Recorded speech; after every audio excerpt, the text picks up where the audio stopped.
Hey everyone, Dr. Charlie Johnson, physical therapist. Today's video I want to talk about how we should be using healing by subtraction, or we should try to heal by subtraction, which is basically doing less, versus addition. So a lot of people get this completely backwards. It's actually the single biggest mistake that I see people who continue to suffer with some type of ache, pain, stiffness, or discomfort, is that they try to do more. So that's what I'm going to cover in this video. For anybody out there who's watching who wants to heal without pills, injections, or surgery, just call 484-552-3767.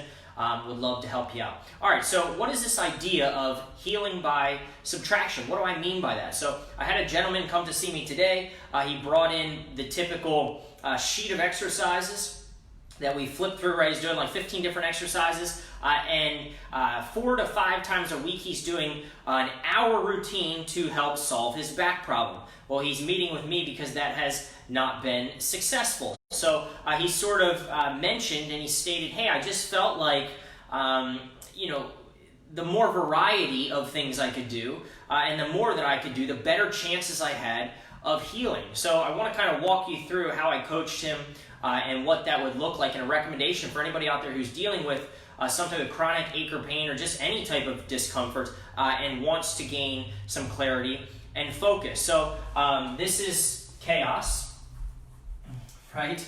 And this is sort of what it looks like if somebody's doing everything to try to heal, is that they don't actually know what's working and they don't actually know what's not working. And one thing, and sort of a quote, if you will, to take away from this, a nugget, is that don't confuse being busy and active with a bunch of different exercises as actually being productive or beneficial in healing. Meaning, what if instead of doing the hour, and this is what I said, what if instead of doing the hour of exercises, number one, how do you know what's working, what's not working? What if you could take that down to doing something that took 2 minutes?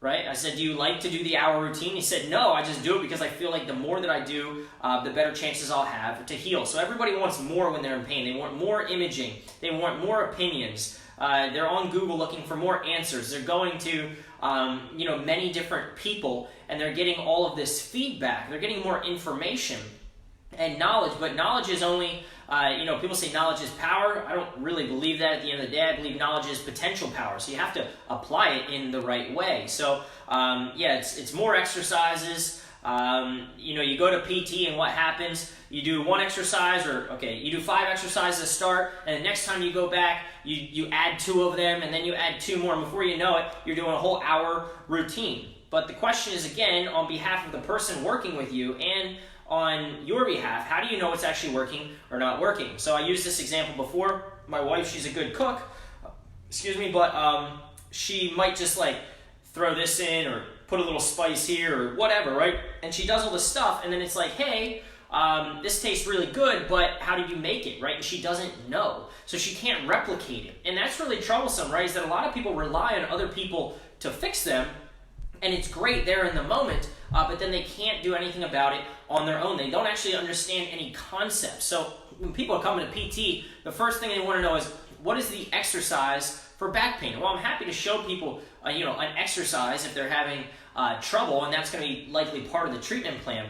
That's the wrong question. The question should be like, hey, what is the process? How can I understand the concepts I need to heal? And what does that journey look like? And how can I learn them for myself so I can get back control of the problem and learn to heal myself moving forward? So this idea of healing by subtraction, if anybody out there is doing a ton of different exercises and maybe they're not getting the relief that they want, or they are getting the relief that they want, I would challenge you to say, well, what's working and what's not working? So in the case of somebody who's not getting the results that they're looking for or not improving like they would hope to, I would say the first step is to do nothing.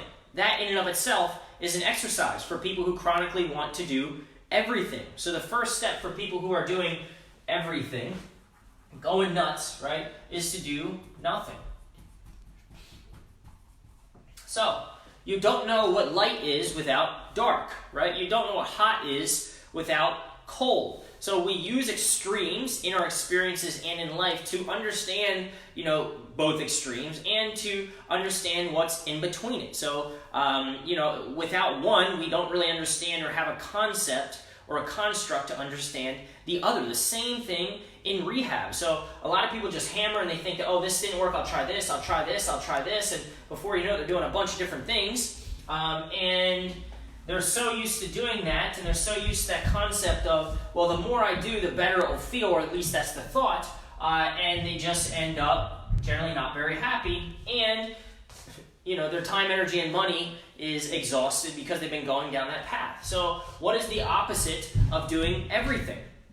Well, basically doing nothing, right? So with that being said, you can look, if this is light, right, and we'll call this dark. They're extremes, they're on the opposite end of the spectrums, and what we can see is that if we do nothing, then, I challenged him to consider, I said, hey, understand that this is all just a test, retest. You're just trying to follow something called the scientific method.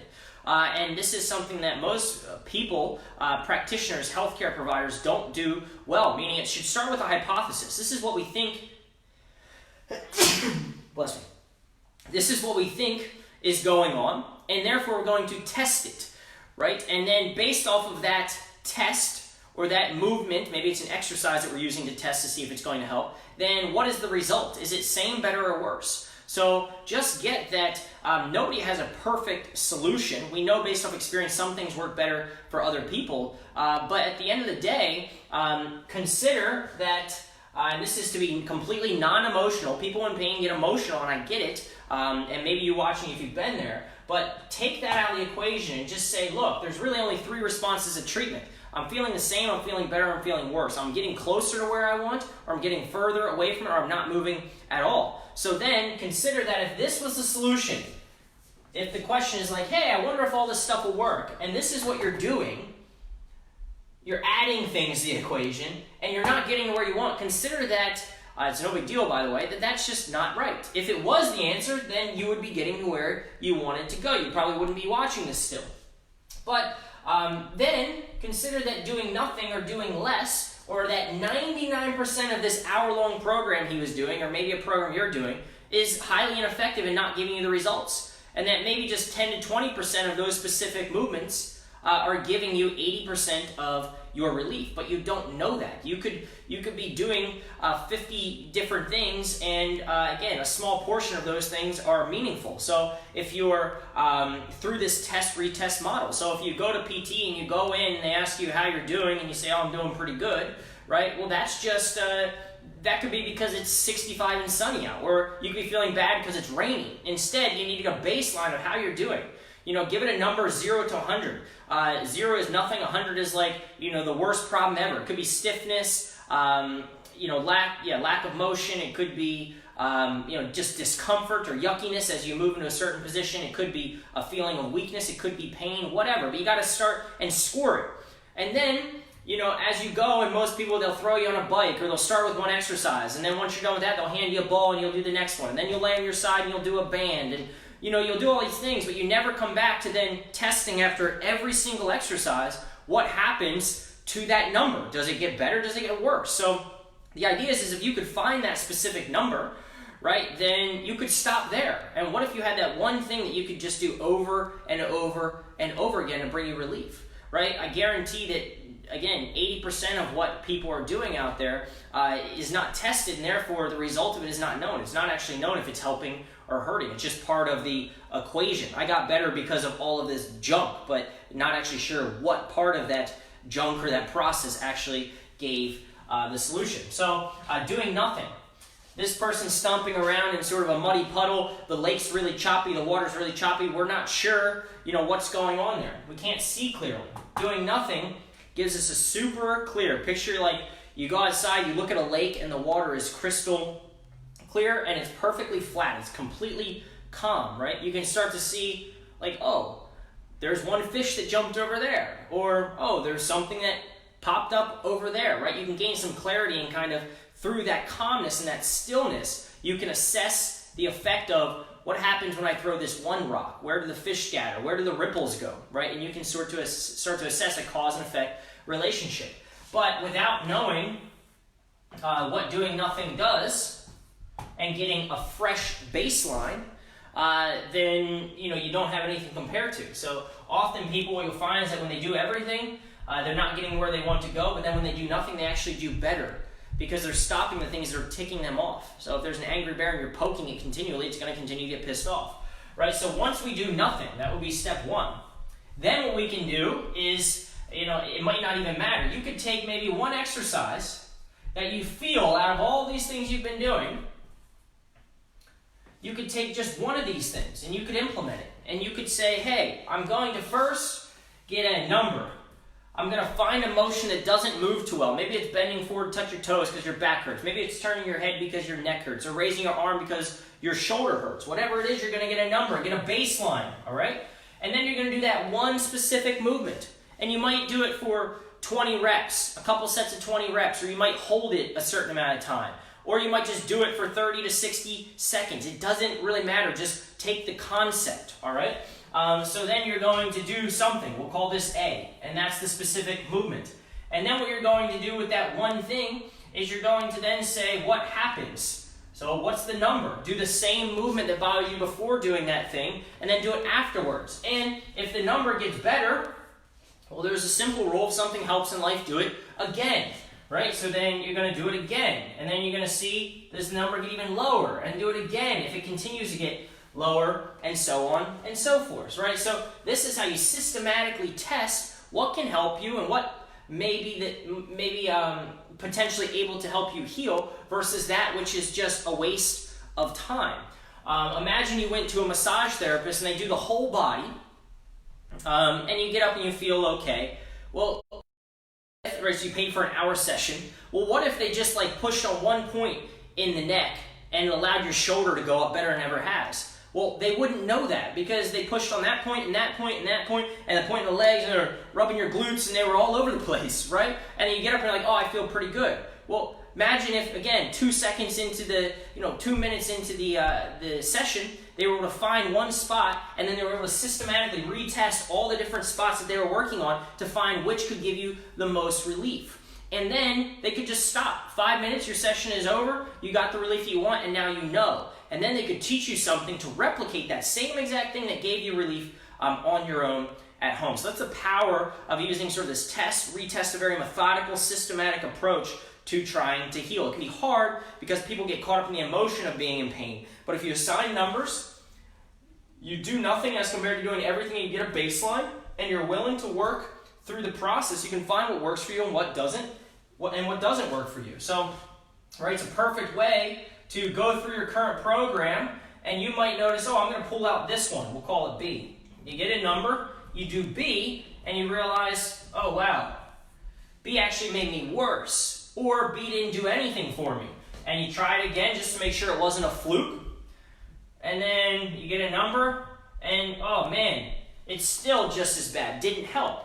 Well, after doing that a few times, if you want to keep testing, you can to see if it changes, but you're going to know, wow, B sucks. B doesn't work for me. A is better, and therefore I want to do more of A and less of movement or exercise or whatever it is, B. All right? So get that you could work through an endless amount of options, but it doesn't need to be that complicated. You can start with a basic movement that maybe you're doing right now, and a lot of times it's interesting because people come to me and I might do something that they're already doing in PT or something similar, and they say, I've already done this, it's not going to help.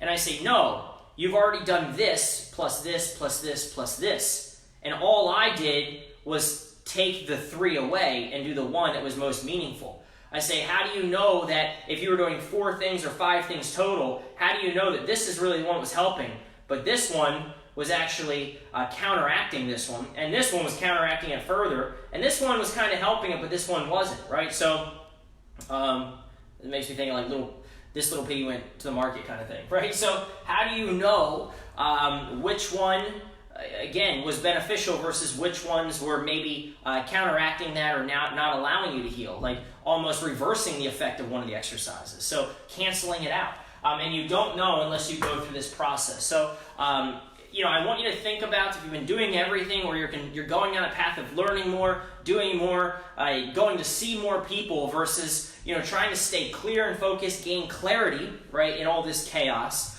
Then I want you to consider that you should be healing by subtraction, not adding more. Often adding more adds more chaos to an already chaotic or complicated system called the human body and life. So to improve your chances of healing, first do nothing if you've been trying to do many things. Get a baseline. Let the water settle. Then throw one rock in. Get a baseline number of what you feel, a certain movement that doesn't feel good or comfortable, is stiff or whatever your major issue is. And then you could literally take one specific movement. It could be anything, anywhere in the body, theoretically, and then you're just going to say what happens. Afterwards, retest it, same, better, worse, and if it gets better, keep doing it, right? And then you know you have one specific movement that is empowering because you can use it and treat yourself, versus all kinds of movements or a big program that you're not sure if it's working or not working. So that process is super powerful because you can learn through the process. And once you learn it, you own it, you don't have to rely on someone else, and that is how you find relief from any type of ache, pain, stiffness, or discomfort. So again, Dr. Charlie Johnson, 484-552-3767. Comment, like, or share below if you know of anybody who's trying to do everything for their pain problem and or reach out directly. Would love to help. Comment below, share, whatever. Heal by subtraction, not addition. I'll be back tomorrow for more. I just had something pop in my head. I'll be back tomorrow. Thanks, everyone. Talk to you soon.